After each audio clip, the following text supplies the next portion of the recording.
공급을 하겠다라는 기조, 그리고 규제 완화를 하겠다라는 기조의 동력이 완전히 상실된 상태입니다. 한 2주 정도가 지났는데요. 갑자기 밤에 11시에 계엄이 선포되더니 해지가 되더니 아직 탄핵 심판은 남은 상태이기 때문에 불확실성이 너무나 극대화된 상태입니다. 그래서 이럴 때일수록 우리가 기본에 충실해야 된다. 제가 오프닝 때도 말씀을 드렸는데요. 이 부동산 시장 같은 경우에는 정책에도 영향을 많이 받고 그리고 심리에 굉장히 좌우가 되는 시장입니다. 그렇기 때문에 이 정책이 어떻게 흘러갈 것인가, 그리고 이런 불확실성 때문에 향후에 어떤 식으로 수요 공급이 될지를 한번 예상해 본다면 우리가 차분하게 흔들림 없이 부동산 시장을 바라보고 결정하는 데 도움이 될 것 같습니다. 그래서 한번 준비를 해봤습니다. 일단은 윤 정부 같은 경우에는 집권하면서부터 공급을 하겠다라는 공급에 대한 강조를 굉장히 많이 했습니다. 실제로도 22년도에 5월에 대선이 있었고 8월에 발표를 한 게 270만 호를 공급하겠다. 임기 내에 공급하겠다라는 게 정책이었습니다. 그래서 그때 했던 얘기가 서울 50만 호 공급을 할 건데 정비 사업으로 도심에 52만 호, 공공택지 그리고 신도시 등등 해서 88만 호 이런 식으로 공급에 총력을 가하겠다 이렇게 얘기를 했었습니다. 임기 도중에 얼마만큼 목표대로 실적이 나왔는지를 한번 살펴보면요. 주택 지으려면 인허가를 받아야 되는데 인허가의 목표가 23년도에는 47만 호였습니다. 그랬던 것이 42만 9천 호가 실제로 목표 달성을 했고요. 24년도 10월 기준으로 보면은 목표는 54만 호인데 거기에 택도 없는 그런 숫자죠. 24만 5천 호가 허가가 이제 되었습니다. 주택이 실제로 지어져서 준공 받은 그런 실적과 목표를 살펴보면은 목표가 47만 호였던 것이 43만 6천 호. 23년도에 그랬고요. 24년도는 인허가 마찬가지로 현저히 줄었습니다. 54만 호에서 36만 1천 호. 목표 달성을 많이 못했다라고 보여지는데 근데 지금 이런 탄핵 정국이기 때문에 그나마 지금 되던 이런 것도 좀 어느 정도 동력을 많이 잃었다라고 볼 수 있죠. 그리고 현실적으로 발표를 했던 부분이 24년도 8월이었어요. 서울에 42만 7천 호 공급을 한다라고 얘기를 하면서 그린벨트도 해제하고 3기 신도시도 개발을 하고 해서 21만 호를 추가 공급하겠다라고 발표를 하면서 세부적으로 좀 세세하게 정책 방향을 잡았습니다. 그래서 어찌됐든 간에 서울에 수도권에 공급을 하려 그러면 정비 사업을 통해서 재개발 재건축밖에 없으니 정비 사업 속도 그리고 정비 사업으로 인한 부담을 경감을 해주면서 완화를 해주겠다. 특히 재건축 부담금 폐지 추진하겠다. 공공 지원도 하겠다. 그리고 사업 기간도 단축해서 안전 진단 같은 경우에는 사업하기 전에 첫 번째 단계가 아닌 사업 중간에 받게 하겠다. 여러 가지 그런 아이디어를 냈었거든요. 그리고 노후 계획 도시 정비라고 해서 1기 신도시 정비하는 거죠. 그래서 1기 신도시 선도지구 지정해서 1기 신도시 재건축하겠다. 3만 호 공급하겠다. 이렇게 발표를 하면서 실제로 11월 달에 선도지구도 발표가 되고 들썩들썩 했었습니다. 그리고 비아파트 시장이 굉장히 지금 침체돼 있고 죽어 있는데 이 부분에 대해서도 정상화하는 데 좀 힘을 쓰겠다. 이런 정책도 있었고요. 그리고 공공택지, 그리고 신규 택지 미분양된 것도 매입 합약해서 완화하고 도움 주고 하겠다라고 얘기를 했었고 또 건설을 해야 되는 건설회사라든지 시행자라든지 주택 공급을 할 수 있는 여건을 개선해서 지원을 해주는 거죠. 인허가도 그렇고 뭐 PF 대출도 그렇고 여러 가지 그런 지원을 해주겠다라는 것을 발표했었는데 사실상 이런 것들이 추진이 되려면 일단 그린벨트도 해제해야 되고요. 재건축 초과이익 환수제 굉장히 중요하거든요. 그리고 1기 신도시 재건축하는 특례법도 이렇고 일단은 이런 것들이 실제로 진행이 되려 그러면 여야가 합의를 거쳐서 법 개정 사항입니다. 그래서 입법부에서 법 개정을 통해서 진행이 돼야 되는 그런 사항들인데 사실 지금 평온한 상태에서도 여야 합의가 힘들 수도 있는 부분인데 지금 탄핵 정국에 들어섰기 때문에 국회에서 이런 법들에 신경 쓸 겨를이 없다고 생각이 듭니다. 이 부동산에 관련된 그런 정책이라든지 뭐 법안이라든지 이거는 1순위가 아닌 뒷전으로 좀 밀려난 격이 되었기 때문에 실제로 공급에 대한 이 정책이 무산된 건 아니지만 된다 하더라도 굉장히 오래 시간이 걸릴 거라는 거. 예정대로 이렇게 진행이 돼도 공급은 참 힘들거든요.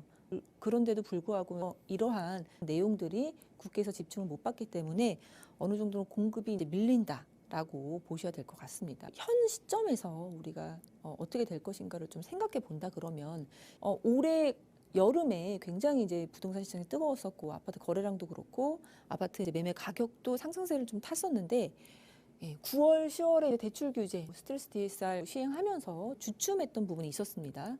그런데 여기에 또 전국 혼란까지 겹쳐졌고 전국 혼란 속에서도 딱 어느 정도 탄핵이면 탄핵이다 아니면 어떻게 된다 이런 부분이 아니라 굉장히 불확실성이 짙어졌거든요. 탄핵 심판을 받는 그 부분에 있어서도 헌법재판소 문제라든지 여러 가지 뉴스를 보면 항상 그 얘기가 나오고 있고 불확실성이 너무나 짙어졌다라는 거는 확연한 사실입니다. 그렇게 되면은 당연한 수순으로 거래는 위축될 수밖에 없고요. 그래서 거래가 굉장히 이제 위축될 거라는 거는 단기적으로는 자명해 보이고요. 또 공급 당연히 불확실하겠죠. 공급이라는 게 빵이 아니기 때문에 무한대로 쉽게 찍어낼 수 있는 것도 아니고 굉장히 심혈을 기울여서 차근차근 단계를 밟아야 되는 공급이 불확실해진 것도 맞습니다. 그래서 우리가 지금 단기적인 것보다는 중장기적인 안목으로 대처를 해야 될 때라고 보여지는데요. 일단은 입주 물량은 감소를 할 겁니다. 신축 입주 물량은 감소를 할 거고요. 그리고 당연히 거래 위축되겠죠. 시국이 이런데 부동산 투자를 한번 해볼까? 나 자산 어떻게 굴려야 되지? 이런 생각을 했던 사람들은 뒤로 미뤄지는 거거든요. 그렇기 때문에 당연히 이제 거래 위축되는 거 맞습니다. 그렇게 되면은 상대적으로 인기가 없던 지역들, 매물대 같은 경우에는 국제적으로 다소 하락하는 모습도 살짝은 보여질 수 있다라고 보여지는데요. 일단 매매 거래가 위축이 되면 이 부동산 그리고 특히 주택 같은 경우에는 실수요자들이 거주하는 공간입니다. 그래서 항상 실수요자는 있기 마련인데 거래가 위축되면 전월세 가격은 상승하는 게 자명하다 이렇게 보여지고요. 전월세 가격이 상승하게 되면은 장기적으로 갔을 때는 매매 가격 상승에 동력이 되는 거는 사실이거든요. 그래서 중장기적으로 우리가 어떻게 이 부동산 시장이 갈지는 여러분들 쉽게 예측할 수 있겠습니다. 공급 감소하고 전월세 가격 상승하고 지금 매매 거래 위축되면 사실상 매매 거래라는 거는 나중에 해야 될 사람들이 분명히 있거든요. 나중에 또 매매 거래 갑자기 늘어난다 그러면은 상승세로 올라가는 거는 자명할 것 같다라는 생각이 듭니다. 이건 정치적인 의견을 내는 건 아니지만 정권이 바뀌었다 생각을 해보면 지난 정권 때를 좀 생각을 해보면 좋을 것 같거든요. 그래서 지난 정권에서 했던 부동산 정책들 그리고 더 과거로 가서 노무현 정권에서 했던 그런 정책들을 회귀를 해보면 어떤 식으로 갈지는 보여지는데요. 일단 양도소득세 중과, 취득세 중과, 거래세 중과 당연히 될 거고요. 사실상 지금도 양도소득세 중과가 폐지된 건 아닙니다. 그래서 대통령 시행령으로 지금 유예를 걸어놨기 때문에 내년 5월까지로 유예가 되어 있는 부분인 건데요. 이것도 입법부에서 통과가 안 됐기 때문에 남아있는 세금 중과 체제라고 보시면 됩니다. 그리고 취득세 중과도 있다라고 보실 수 있겠는데요. 일단 양도소득세 중과가 되면요. 문제는 뭐냐면 매물 잠긴 현상이 굉장히 늘어날 거라는 것입니다. 이 부동산 시장은 다른 재화랑은 다르게 부동산 시장에서 신축이 차지하는 부분이 극히 드뭅니다. 신규 분양 물량이 극히 드물고 거의 대부분이 중고 매매 거래입니다. 그래서 우리 아파트 살 때 항상 신축을 사는 건 아니거든요. 그래서 개인 대 개인들이 거래를 하는 그런 시장이라고 볼 수 있는데 신축은 거의 5%에서 많게 15%까지밖에 안 되고요. 거의 이제 80% 이상은 중고 시장이라고 볼 수 있는데 이 부동산 시장에서 공급을 해주는 것은 개인이 거의 대부분을 차지한다고 보시면 됩니다. 그런데 개인이 양도소득세 중과 받으면서 매물이 안 나오는 잠긴 매물들이 이제 많다고 보면은 여기서 공급이 현저하게 줄어들 수밖에 없거든요. 그렇기 때문에 과거에도 우리가 학습을 통해서 배웠지만 이제 양도소득세 중과 같은 경우에는 가격이 결국에는 올라가는 그런 부작용을 낳는다라고 생각을 해보시면 되겠고요. 취득세 중과도 마찬가지입니다. 우리가 거래가 많이 되려고 하면 1주택자도 사고 뭐 다주택자도 사고 이런 식으로 돼야 되는데 다주택자의 중과가 이제 12%까지입니다. 그러다 보니까 거래도 많지 않을 거고 그래서 과거의 결과를 보면은 거래는 많지 않은데 거래가 됐다 하면은 굉장히 이제 고가로 거래가 되는 결과를 초래했던 것을 기억해 볼 수 있겠습니다. 그리고 조정 대상 지역도 지금은 강남, 서초, 송파, 용산 이렇게 한정이 되어 있는데 과거처럼 전 지역이 조정 대상 지역으로 갈 수 있다라는 거 한번 생각해 보시면 좋을 것 같고요. 그리고 다주택 종합부동산세도 지금 굉장히 완화가 되어 있는 상태입니다. 과거에 비해서 다주택의 종합부동산세의 중과 이런 부분도 이제 굉장히 이제 고통스러웠던 부분들이 있었는데 그런 것도 한번 생각을 해보시면 좋을 것 같고요. 또 공시지가 현실화 이것도 이제 보유세죠. 종부세랑 재산세 이 기준이 되는 공시지가를 이번 정권 때 이제 굉장히 많이 내려놨는데 과거로 간다면은 좀 다시 늘어날 것으로 생각이 됩니다. 보유세가 왜 이제 문제가 되냐면 많이 갖고 있으니까 많이 내야지 뭐 이런 부분도 있지만 결국에는 다주택자의 보유세가 올라간다라는 거는 다주택자는 또 다른 이름이 임대인이거든요. 집이 뭐 3개면 하나 거주하고 2개는 임대를 놓는 상황이 됩니다. 2개에 대한 임대인이 되는 건데 이 임대인의 중과가 심해지면 이 세금은 임차인으로 전가될 수밖에 없습니다. 이거는 자본시장에선 당연한 그런 흐름이기 때문에 개개인은 합리적인 그런 경제의 결정을 내리기 때문에 이건 당연한 거거든요. 그래서 보유세가 올라가면 전월세 시장에도 영향이 있다라는 거 생각해 보시면 좋을 것 같습니다. 최근에 자꾸 뉴스에 나왔던 그런 얘기인데요. 무한전세 갱신권 발의됐다가 철회가 되긴 했는데 이건 폐지가 아닙니다. 종종 계속 나오고 있는데 실제로 정권이 교체가 되고 이러한 기조가 만연하게 되면은 다시 나올 수 있는 부분이다 생각해 볼 수 있습니다. 그래서 국토보유세도 많이 얘기가 나오고 있는데 그러니까 탄핵 심판이 그렇게 되건 정권이 바뀌건 여러 가지 생각해 봤을 땐 앞으로는 조금 더 부동산 시장이 불편해질 수 있겠다. 그리고 공급은 줄어들고 가격은 올라갈 수 있겠다라는 큰 그림은 그려볼 수 있다는 측면에서 한번 살펴볼 만해서 이제 말씀을 드리고 있습니다. 그리고 과거 정권별로 부동산 정책의 기조가 많이 바뀌었다라는 걸 살펴보면서 부동산 가격이 어떻게 올랐는지를 한번 살펴보면요. 규제 완화했던 시기는 괜찮았는데 부동산 투기 전쟁 선포 이렇게 규제가 굉장히 많이 이제 강력했을 때는 많이 올랐다 이렇게 볼 수 있거든요. 수요 억제 이런 정책들이 결국에는 이제 부동산 가격을 올리게 되는 그런 결과를 초래하는 거를 2번이나 경험을 했거든요.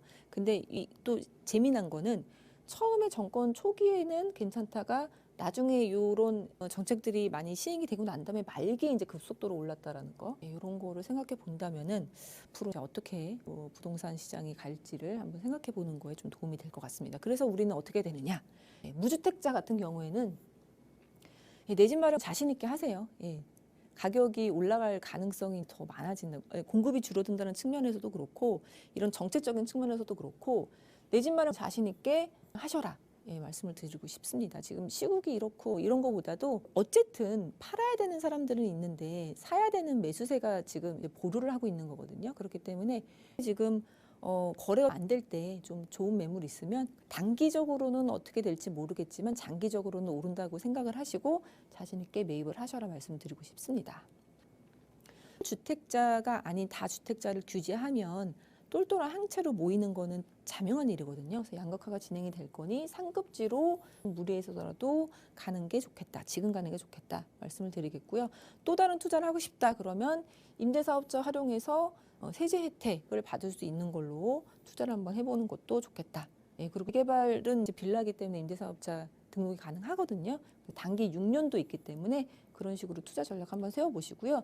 다주택자들 같은 경우에는 세제 혜택에 집중을 하셔야 된다고 말씀을 드리고 싶습니다. 다주택자에 대한 규제들이 많아질 거를 생각해 본다면은 지금 생각했을 때 내가 갖고 있는 것 중에 제일 안 좋은 거 뭐 하나 정도는 처분도 한번 생각해 보셔라. 이렇게 말씀을 드리겠고요. 일단은 변하지 않는 거는 서울의 공급 부족입니다. 그래서 서울의 공급 부족이 항상 있기 때문에 공급하려고 하면 재개발, 재건축밖에 없습니다. 그래서 재개발에도 우리가 투자를 할 때 집중을 하면서 하면 좋겠다. 그리고 이제 재개발은 빌라 투자인데 빌라 같은 경우에는 임대사업자도 가능하고 그리고 공시가 5억 미만 같은 경우에는 주택수에도 들어가지 않기 때문에 그러한 부분 좀 활용하셔서 투자를 한다 그러면 서울의 재개발 이렇게 투자하시는 것도 좋겠다. 이렇게 정리를 해드리겠습니다.